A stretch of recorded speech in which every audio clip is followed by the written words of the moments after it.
back to our channel. In today's video, we are going to show you 5 decorating tips for your room. But before we get started, please give this video a huge thumbs up and please subscribe by hitting that box down below. And don't forget, we would like to get to 40 subscribers before July or the second year of Arthollywood.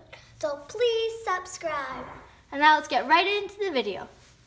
The first tip is to use succulents to brighten up your space. We have real succulents and fake succulents. You can buy real ones from a lot of stores, including Home Depot or Lowe's, and then you can buy fake succulents from a lot of different home stores. We bought this one from IKEA, but you can get them at your department store like Target or TJ Maxx. The next tip you can use is some jars. You can just buy simple mason jars or fancy types of jars. The jars will just hold your pencils and pens or any type of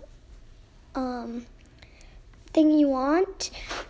It will really keep your space from not being... Want to see how to make these mason jars nicer or more creative? Just check out the link down below or the information button right up there.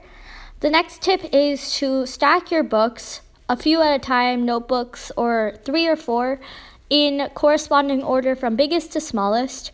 This will make them look really nice on shelves or in bookcases and help minimize the space. The next tip is to use small accents or decor to really brighten up the space. It will look very cute and it will make your space feel less empty but not so cluttered.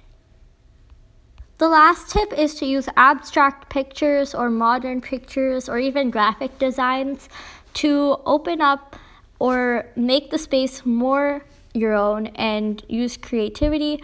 We made this board ourselves. I'll put the link for that video in the description box or right in the information button up there so you can check that out and see how to make your own. Thanks for watching! Please give this video a huge thumbs up. And please subscribe by clicking that box down below. We really want to get to 40 subscribers before July or the second year of Arthollywood, so please subscribe. Also, giving you guys a heads up, we're going to be doing something extra special for the second year of Arthollywood if we get to 40 subscribers. So definitely make sure to hit that subscribe button down below. Thanks for watching.